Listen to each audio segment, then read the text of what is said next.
प्रथम अध्याय का नाम में मनोबल टूट चुका है। बिना मन के ये शरीर खड़ा नहीं रह सकता। अतएव कृष्ण के सामने एक गुरु कर्तव्य आ गया। अतः तर्क से, बुद्धि से, ज्ञान से, कर्म की चर्चा से, विश्व के स्वभाव से, उसमें जीवन की स्थिति से, दोनों के नियामक अव्यय पुरुष के परिचय से और उस सर्वोपरि परम सत्तावान ब्रह्म के साक्षात दर्शन से अर्जुन के मन का उद्धार करना, यही उनका लक्ष्य हुआ। इसी तत्व चर्चा का विषय गीता है। पहले अध्याय में सामान्य रीति से भूमिका रूप में अर्जुन ने भगवान से अपनी स्थिति कह दी। प्रथम अध्याय में दोनों सेनाओं का वर्णन किया जाता है। शंख बजाने के पश्चात अर्जुन सेना को देखने के लिए रथ को सेनाओं के मध्य ले जाने के लिए कृष्ण से कहता है। तब मोहयुक्त हो अर्जुन कायरता तथा शोक युक्त वचन कहता है। दूसरे अध्याय का नाम सांख्य योग है। इसमें जीवन की दो प्राचीन सम्मानित परंपराओं का तर्कों द्वारा वर्णन आया है। अर्जुन को उस कृपण स्थिति में रोते देखकर कृष्ण ने उनका ध्यान दिलाया है कि इस प्रकार का क्लैव्य और हृदय की क्षुद्र दुर्बलता अर्जुन जैसे वीर के लिए उचित नहीं।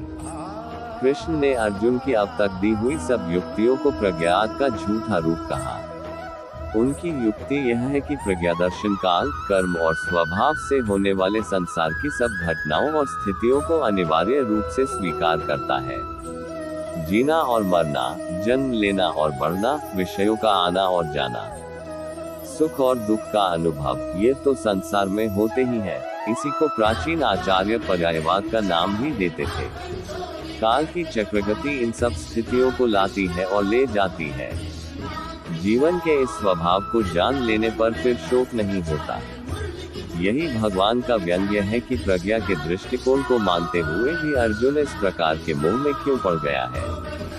ऊपर के दृष्टिकोण का एक आवश्यक अंग जीवन की नित्यता और शरीर की अनित्यता था। नित्य जीव के लिए शोक करना उतना ही व्यर्थ है जितना अनित्य शरीर को बचाने की चिंता। ये दोनों अपरिहार्य है। जन्म और मृत्यु बारी बारी से होते ही है, ऐसा समझकर शोक करना उचित नहीं है। फिर एक दूसरा दृष्टिकोण स्वधर्म का है। जन्म से ही प्रकृति ने सबके लिए एक धर्म नियत कर दिया है।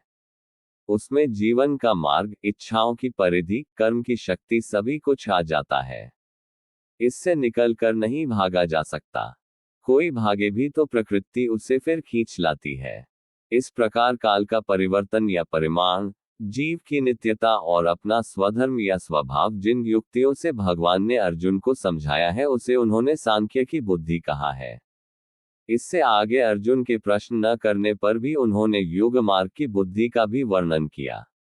ये बुद्धि कर्म या प्रवृत्ति मार्ग के आग्रह की बुद्धि है। इसमें कर्म करते हुए कर्म के फल की आसक्ति से अपने को बचाना आवश्यक है। कर्मयोगी के लिए सबसे बड़ा डर यही है कि वह फल की इच्छा के दलदल में फंस जाता है, उससे उसे बचना चाहिए। अर्जुन को संदेह हुआ कि क्या इस प्रकार की बुद्धि प्राप्त करना संभव है। व्यक्ति कर्म करे और फल न चाहे तो उसकी क्या स्थिति होगी, यह एक व्यवहारिक शंका थी। उसने पूछा कि इस प्रकार का दृढ़ प्रज्ञा वाला व्यक्ति जीवन का व्यवहार कैसे करता है। आना जाना, खाना पीना, कर्म करना, उनमें लिप्त होकर भी निर्लिप्त कैसे रहा जा सकता है। कृष्ण ने कितने ही प्रकार के बाह्य इंद्रियों की अपेक्षा मन के संयम की व्याख्या की है। काम, क्रोध, भय, राग, द्वेष के द्वारा मन का सौम्यभाव बिगड़ जाता है और इंद्रियां वश में नहीं रहती। इंद्रिय जय ही सबसे बड़ी आत्मजय है। बाहर से कोई विषयों को छोड़ भी दे तो भी भीतर का मन नहीं मानता। विषयों का स्वाद जब मन से जाता है तभी मन प्रफुल्लित, शांत और सुखी होता है। समुद्र में नदियां आकर मिलती हैं पर वह अपनी मर्यादा नहीं छोड़ता। ऐसे ही संसार में रहते हुए, उसके व्यवहारों को स्वीकारते हुए, अनेक कामनाओं का प्रवेश मन में होता रहता है। किंतु उनसे जिसका मन अपनी मर्यादा नहीं खोता उसे ही शांति मिलती है। इसे प्राचीन अध्यात्म परिभाषा में गीता में ब्राह्मी स्थिति कहा है। अर्जुन की कायरता के विषय में अर्जुन कृष्ण संवाद। सांख्य योग, कर्मयोग। स्थिर बुद्धि व्यक्ति के गुण। इस प्रकार सांख्य की व्याख्या का उत्तर सुनकर कर्मयोग नामक तीसरे अध्याय में अर्जुन ने इस विषय में और गहरा उतरने के लिए स्पष्ट प्रश्न किया कि सांख्य और योग इन दोनों मार्गों में आप किसे अच्छा समझते हैं और क्यों नहीं। ये निश्चित कहते कि मैं इन दोनों में से किसे अपनाऊं। इस पर कृष्ण ने भी उतनी ही स्पष्टता से उत्तर दिया कि लोक में दो निष्ठाएं या जीवन दृष्टियां हैं, सांख्यवादियों के लिए ज्ञानयोग है और कर्ममार्गियों के लिए कर्मयोग है। यहाँ कोई व्यक्ति कर्म छोड़ ही नहीं सकता। प्रकृति तीनों गुणों के प्रभाव से व्यक्ति को कर्म करने के लिए बाध्य करती है। कर्म से बचने वालों के प्रति एक बड़ी शंका है, वह ये कि वे ऊपर से तो कर्म छोड़ बैठते हैं पर मन ही मन उसमें डूबे रहते हैं। ये स्थिति असह्य है और इसे कृष्ण ने गीता में मिथ्याचार कहा है।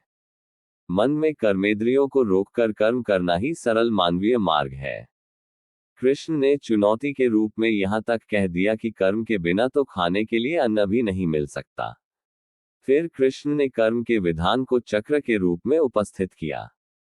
न केवल सामाजिक धरातल पर भिन्न व्यक्तियों के कर्म चक्रों की तरह आपस में पिरोए हुए हैं, बल्कि पृथ्वी के मनुष्य और स्वर्ग के देवता दोनों का संबंध भी कर्म चक्र पर आश्रित है। प्रत्यक्ष है कि यहाँ मनुष्य कर्म करते हैं, कृषि करते हैं और दैवी शक्तियां वृष्टि का जल भेजती हैं। अन्न और पर्जन्य दोनों कर्म से उत्पन्न होते हैं। एक में मानवीय कर्म, दूसरे में दैवी कर्म। फिर कर्म के पक्ष में लोक संग्रह की युक्ति दी गई है, अर्थात कर्म के बिना समाज का ढांचा खड़ा नहीं रह सकता। जो लोक के नेता हैं, जनक जैसे ज्ञानी हैं, वे भी कर्म में प्रवृत्ति रखते हैं। कृष्ण ने स्वयं अपना ही दृष्टांत देकर कहा कि मैं नारायण का रूप हूं, मेरे लिए कुछ कर्म शेष नहीं है। फिर भी तंद्रारहित होकर कर्म करता हूं और अन्य लोग मेरे मार्ग पर चलते हैं। अंतर इतना ही है कि जो मूर्ख हैं वे लिप्त होकर कर्म करते हैं, पर ज्ञानी असंग भाव से कर्म करता है। गीता में यही एक साभिप्राय शब्द बुद्धि भेद है, अर्थात जो साधारण समझ के लोग कर्म में लगे हैं उन्हें उस मार्ग से उखाड़ना उचित नहीं, क्योंकि वे ज्ञानवादी बन नहीं सकते, और यदि उनका कर्म भी छूट गया तो वे दोनों ओर से भटक गए।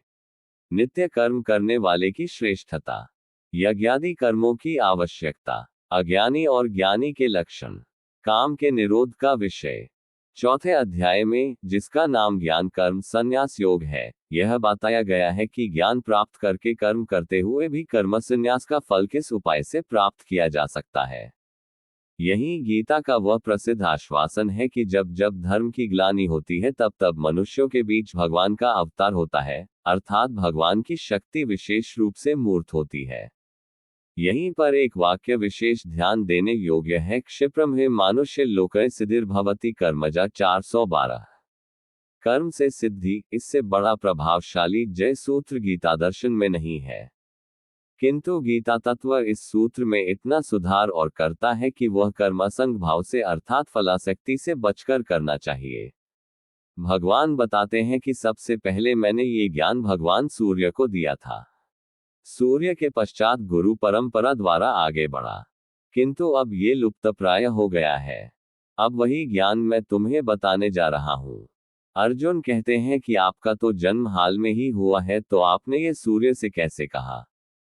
तब श्री भगवान ने कहा है कि तेरे और मेरे अनेक जन्म हुए, लेकिन तुम्हें याद नहीं, पर मुझे याद है।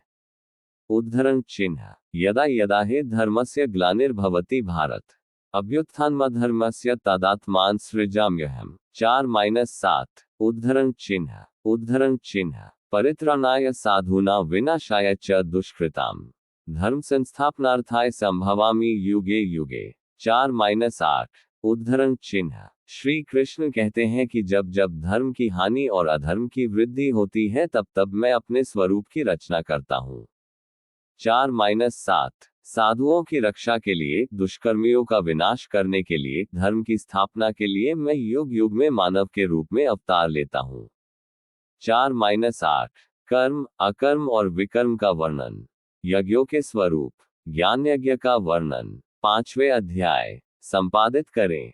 5वें अध्याय कर्म संन्यास योग नामक में फिर वही युक्तियां और दृढ़ रूप में कही गई हैं। इसमें कर्म के साथ जो मन का संबंध है, उसके संस्कार पर या उसे विशुद्ध करने पर विशेष ध्यान दिलाया गया है। ये भी कहा गया है कि ऊंचे धरातल पर पहुंचकर सांख्य और योग में कोई भेद नहीं रह जाता है। किसी एक मार्ग पर ठीक प्रकार से चले तो समान फल प्राप्त होता है। जीवन के जितने कर्म हैं, सबको समर्पण कर देने से व्यक्ति एकदम शांति के ध्रुव बिंदु पर पहुंच जाता है और जल में खिले कमल के समान कर्म रूपी जल से लिप्त नहीं होता।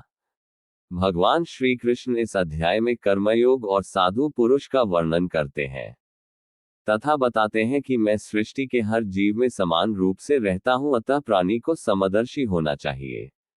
उद्धरण चिन्ह विद्याविनय संपन्ने ब्राह्मणे गावी हस्तिनी शुनि चैव श्वपाके च पंडिता समदर्शिन। उद्धरण चिन्ह ज्ञानी महापुरुष विद्या विनयुक्त ब्राह्मण में और चांडाल में तथा गाय, हाथी एवं कुत्ते में भी समरूप परमात्मा को देखने वाले होते हैं। छठा अध्याय संपादित करें। छठा अध्याय आत्मसंयम योग है, जिसका विषय नाम से ही प्रकट है। जितने विषय हैं उन सब से इंद्रियों का संयम यही कर्म और ज्ञान का निचोड़ है। सुख में और दुख में मन की समान स्थिति, इसे ही योग कहते हैं। सातवें अध्याय संपादित करें कि संज्ञा ज्ञान विज्ञान योग है। ये प्राचीन भारतीय दर्शन की दो परिभाषाएं हैं। उनमें भी विज्ञान शब्द वैदिक दृष्टि से बहुत ही महत्वपूर्ण था। सृष्टि के नानात्व का ज्ञान विज्ञान है और नानात्व से एकत्व की ओर प्रगति ज्ञान है। ये दोनों दृष्टियां मानव के लिए उचित हैं। इस प्रसंग में विज्ञान की दृष्टि से अपरा और परा प्रकृति के इन दो रूपों की जो सुनिश्चित व्याख्या यहाँ गीता ने दी है, वह अवश्य ध्यान देने योग्य है। अपरा प्रकृति में 8 तत्व हैं, पंचभूत, मन, बुद्धि और अहंकार। जिस अंग से मानव का जन्म होता है उसमें ये 8 रहते हैं, किंतु ये प्राकृत सर्ग है, अर्थात ये जड़ है। इसमें ईश्वर की चेष्टा के संपर्क से जो चेतना आती है उसे परा प्रकृति कहते हैं, वही जीव है। 8 तत्वों के साथ मिलकर जीवन नवा तत्व हो जाता है। इस अध्याय में भगवान के अनेक रूपों का उल्लेख किया गया है, जिनका और विस्तार विभूति योग नामक 10वें अध्याय में आता है। यही विशेष भगवती दृष्टि का भी उल्लेख है, जिसका सूत्र वासुदेव सर्वमिति, सब वसु या शरीरों में एक ही देव तत्व है, उसी की संज्ञा विष्णु है। किंतु लोक में अपनी अपनी रुचि के अनुसार अनेक नामों और रूपों में उसी एक देव तत्व की उपासना की जाती है। वे सब ठीक हैं, किंतु अच्छा यही है कि बुद्धिमान मनुष्य उस ब्रह्म तत्व को पहचाने जो अध्यात्म विद्या का सर्वोच्च शिखर है। पंचतत्व मन, बुद्धि भी मैं हूँ, मैं ही संसार की उत्पत्ति करता हूँ और विनाश भी मैं ही करता हूँ। मेरे भक्त चाहे जिस प्रकार भजे, परंतु अंततः मुझे ही प्राप्त होते हैं। मैं योगमाया से अप्रकट रहता हूँ और मूर्ख मुझे केवल साधारण मनुष्य ही समझते हैं। उद्धरण चिन्ह यो यो या तनु भक्ता श्रद्धयार्चितुमिच्छति तस्य तस्याचला श्रद्धा तामेव विद्धाम्यहम्। 7.21 उद्धरण चिन्ह वेदाहम समतीतानि वर्तमानानि चार्जुन भविष्यानि च भूतानि मातु वेद न कश्चन। 7.26 उद्धरण चिन्ह 8वें अध्याय संपादित करें कि संज्ञा अक्षर ब्रह्म योग है। उपनिषदों में अक्षर विद्या का विस्तार हुआ। गीता में उस अक्षर विद्या का सार कह दिया गया है। अक्षर ब्रह्म परमन अर्थात परब्रह्म की संज्ञा अक्षर है। मनुष्य अर्थात जीव और शरीर की संयुक्त रचना का ही नाम अध्यात्म है। जीव संयुक्त भौतिक देह की संज्ञा अक्षर है और केवल शक्ति तत्व की संज्ञा आधिदैविक है। देह के भीतर जीव, ईश्वर तथा भूत, ये 3 शक्तियां मिलकर जिस प्रकार कार्य करती हैं उसे अधियज्ञ कहते हैं। गीताकार ने 2 श्लोकों में 8, 3-4 इन 6 परिभाषाओं का स्वरूप बांध दिया।